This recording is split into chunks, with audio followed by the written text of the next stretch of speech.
What's up YouTube? Austin coming at you with Vaporleaf.com. Today we're going to be talking about the Subox Mini from Kangertech. This is going to be a single 18650 battery capable of 50 watts and going down to 0.3 ohms. So let's go ahead and dive down in and take a look at what you get with this guy. Alright, here we are down in close with the Subox Mini. Let's go ahead and open her up. You get this nice box with a magnetic lid to it, so we'll go ahead and open that up. Right inside you're going to get the tank with a 1/2 ohm coil inside it. This is going to be a subtank mini.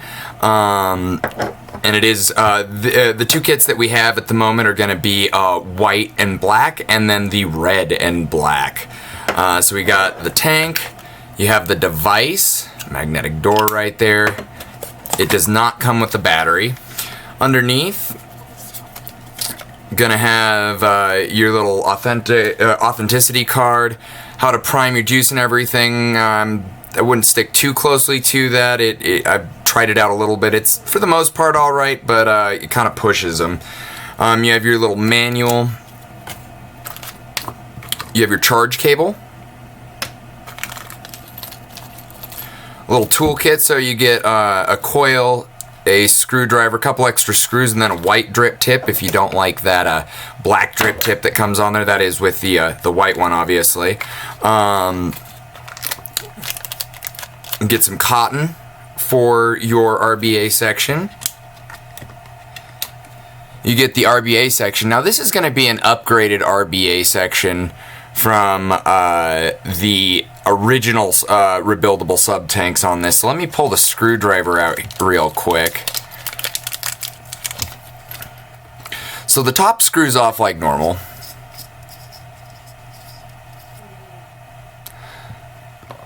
But now it has these gigantic juice holes on the side instead of just the tiny slots at the bottom. So to get this shield off, what we're going to do is go ahead and unscrew that screw right there. Ooh, they got that on there. There we go. So we'll just loosen that up a little bit. Doesn't need to come all the way off, just loosen. And then it'll just come right off, and there's your build deck right there.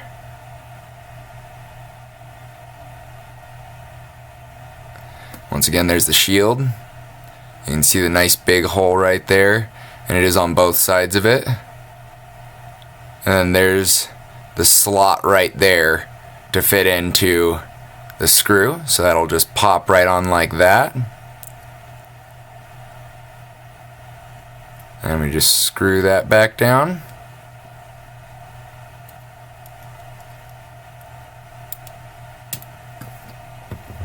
Alright, and we pop that on top. And obviously you would wick it up with some of this cotton if you were actually going to use it. But I actually really like this one. It seems like these have a much better juice flow to them than the last one, so you can actually run lower than 1 ohm, where the other ones, it was pretty difficult to run lower than an ohm. Their happy area kind of seemed, at least to me, around the 1.2 to 1.5 area. Moving on, you also get a 1.5 ohm coil. These guys are pretty good, and they are the vertical coils. Let's see if I can get that in focus. So we do have the vertical coils there. Not sure if you're going to be able to see the writing on there. Yeah, there we go, 1.5 ohm. Then the last thing that you get with it, which I think is, well, kind of cool, as long as this is actually what it's used for. There's no mention, or at least I haven't found any mention about what these guys are for, but what I believe they are for, I'm not sure how well you can see that, but there's 4 of them. And if you see, there's a cutout on the box right here. So, and that's right where your battery goes. So you can see right through it. So let's say we take one of these purple E-Fests and throw that under there. Now it's going to be all purple with this black and white.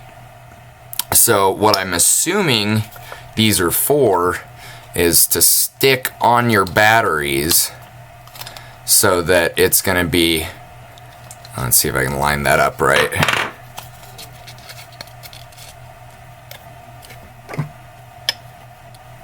So it can be a nice black instead of whatever color your batteries are, especially like some of the MX Joes and some of those other ones that are some brighter colors. They might stand out a little bit more than this dark purple.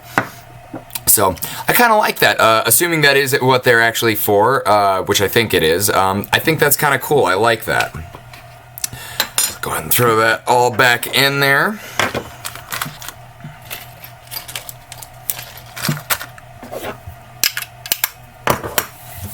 All right, let's get to the device itself. So we're gonna go ahead and throw a battery in there. I'm using a 35 amp eFest. This is a 2800 milliamp. We do also carry the, we actually don't carry the 28s anymore. We now have the 2900 milliamp hour in their 35 amp. Getting to the device though, so it's gonna have markings in there, and let's see if we can get that. Yeah, there you go. There's the positive right there.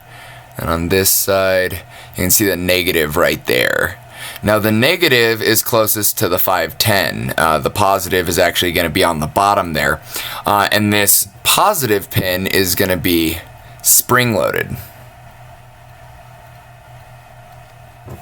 So whenever you're popping a battery into this, you're always going to want to use that spring load. So that is going to be for the negative. So we're going to take the negative there and just press it right into the device. Then we'll go ahead and take the battery plate. Now there is going to be a little slot. Let's see if we can get this at all.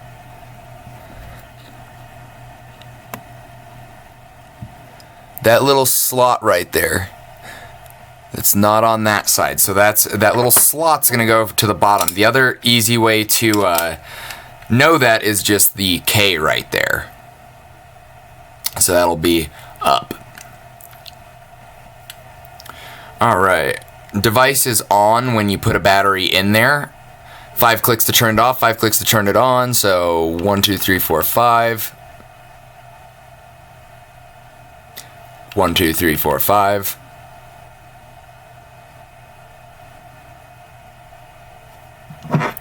Alright, so this is going to be adjustable from, I believe it's 10 watts. Let me double check on that. Nope. 7 watts, pardon me. You're going to have your battery indicator right there. You're going to have your applied voltage. That's only going to show up when you actually hit the fire button. And then you're going to have your resistance. Right now we're at 9.9 because I don't have a tank on top of there. And let me go ahead and screw the tank on here real quick. You can see it reads to 1.2 ohms there. So let's see here. Well, that's interesting because that is a half ohm in there. Let's see if I tighten the tank down any more.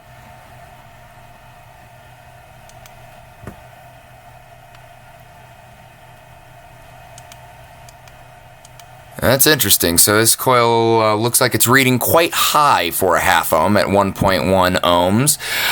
But regardless, to charge the device, you can use this micro USB right here. Let me actually back this back out a little bit so the camera's not having so much of an issue focusing. So you can use the micro USB right here, which it does come with the charge cable. That is going to take quite a few hours to charge. My personal recommendation would be to pick up a Nightcore or eFest Luck charger or any external charger, honestly, as long as it does a good job at charging the batteries. You're gonna have a much better luck and use with it. That way you're just going to be able to swap out 2 batteries and not be tethered to a cable for whatever charge time. And past that, these batteries will actually charge quicker in a external charger as opposed to the USB right there. So that's about it. I'm not going to go through the tank too much. We've already done a video on the sub tanks, so don't really need to go through that. It's just white. That's really the only difference. And other than that, it's just a very simplistic device. There's really no locking the device other than turning it on. It does appear that if you hit the 2 directional buttons, it will flip your screen. And that's really it. So, alright guys, that's going to be the Kangertech Subox Mini. Once again, we have it in white and black and red and black. If you like this video, go ahead and like and share it, and subscribe if you want to see more good stuff. You guys have a great day.